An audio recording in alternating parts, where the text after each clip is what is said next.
ప్రస్తుతం ఆంధ్రప్రదేశ్‌లో ఎలా ఉన్నాయి అంటే వ్యవస్థల పనితీరు, నిబంధనలను, చట్టాలను, సుప్రీంకోర్టు గైడ్‌లైన్స్‌ని, రాజ్యాంగాన్ని, రాజ్యాంగం ప్రసాదించిన వ్యక్తి యొక్క గౌరవాన్ని, వ్యక్తి యొక్క స్వేచ్ఛని యథేచ్ఛగా హరించి వేయడం, దాన్ని ఒక హీరోయిజం అని చెప్పి కొన్ని మీడియా సంస్థలు ప్రచారం చేయడం, దా ఏమంటారు చట్ట ఉల్లంఘనలను కూడా ఒక హీరోయిజంగా భావించి చట్టాన్ని కాపాడాల్సిన వాళ్ళే పబ్లిక్‌గా యథేచ్ఛగా ఉల్లంఘిస్తూ ఉండడం నిత్యకృత్యం అయిపోయింది.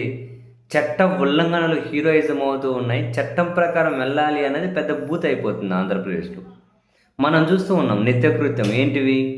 అదేంటో పొలిటికల్ రిలేటెడ్ కేసులలో పోలీసులు అరెస్టులు చేసేయడం, రోడ్డు మీద మార్చ్ పాస్ట్ లాగా నడిపించుకుంటూ పోవడం, వాళ్ళందరూ కుంటుతూ పోతూ ఉంటారు రోడ్డు మీద.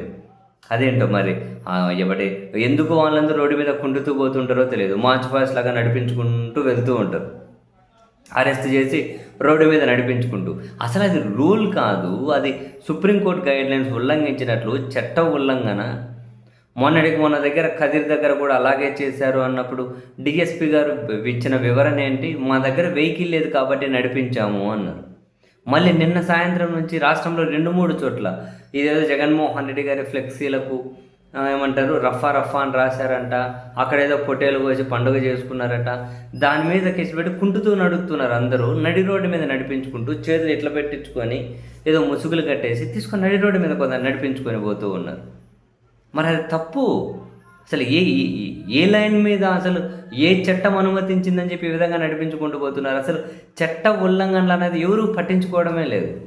ఇంట్రెస్టింగ్గా వైఎస్ఆర్ కాంగ్రెస్ పార్టీ అని ఒక పార్టీ ఉంది. వాళ్ళ పార్టీ కార్యకర్తలను ఈ విధంగా చేస్తూ ఉన్నప్పుడు వాళ్ళు కనీసం ఇది తప్పు అని చెప్పి పోలీసుల చర్య కరెక్ట్ కాదు అని చెప్పి కోర్టులలో ఒక పిల్ కూడా వేయడం లేదు.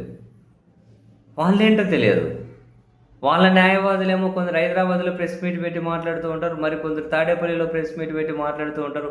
వాళ్ళ న్యాయవాదులు ఆ నల్లకోట వేసుకుని కోర్టులలో కదా వాళ్ళు మాట్లాడాలి. ఈ మీడియా సమావేశాల్లో బ్రహ్మాండంగా జనానికి ఏదైనా విషయం చెప్పాలనుకున్నప్పుడు వస్తే పర్వాలేదేమో అంతవరకు. చివరికి ఏ ప్రయత్నమో వాళ్ళు చేస్తూ ఉన్నట్లేదు. సరే, ఎటు హ్యూమన్ రైట్స్ కమిషన్ అను లేకుంటే కోర్టులు సుమోటాను ఇవన్నీ లేవు, ఎక్కడ కనిపిస్తలేవు. బహుశా వాళ్ళ ఆపరేషన్స్ను క్లోజ్ చేసుకున్నారో మనకు తెలియదు. సుమోటా అనే పదం ఉందో లేదో న్యాయ వ్యవస్థలో ఎప్పుడు. లేకుంటే హ్యూమన్ రైట్స్ కమిషన్ అనేది బహుశా అది పనిచేస్తుంది అన్నట్లు నేనైతే ఎక్కడ కూడా లేవచ్చు. ఎవరిని ఉన్నారా హ్యూమన్ రైట్స్ కమిషన్ అనే దాంట్లో ఏమన్నా జీతాలు కూడా తీసుకుని ఇళ్ళలో కూర్చున్నారో తెలియదు. కానీ వీళ్ళు చూడండి, ఒక పార్టీ నడుపుతూ ఉన్నారు, దానికి ఒక లీగల్ సెల్ అని ఉంటుంది. ఇది తప్పు, వెళ్ళి హైకోర్టు దగ్గరికి లేదంటే అవసరమైతే సుప్రీంకోర్టుకి ఆ గైడ్లైన్స్ ఉల్లంఘన, ఒక వ్యక్తి స్వేచ్ఛను, ఒక వ్యక్తి గౌరవాన్ని, గౌరవప్రదంగా వాళ్ళకి జీవించే హక్కును పూర్తిగా కాలరాస్తూ ఉన్నారు. కనీసం న్యాయస్థానాల్లో పిల్లేస్తే పోలీసులు ఏం సమాధానాలు చెప్పుకుంటారన్న తెలుస్తుంది. ఈ ప్రయత్నం కూడా వైసీపీ చేయడం లేదు. అరే, ఇంత యథేచ్ఛగా చట్టాల ఉల్లంఘన జరిగితే, ఇంత యథేచ్ఛగా వ్యక్తి గౌరవం అనేది నడి రోడ్డు మీద ఎంత దారుణం అండి. అది పబ్లిక్గా ఉల్లంఘిస్తున్నారు, ఎవరు ఏం చేయలేకున్నారు.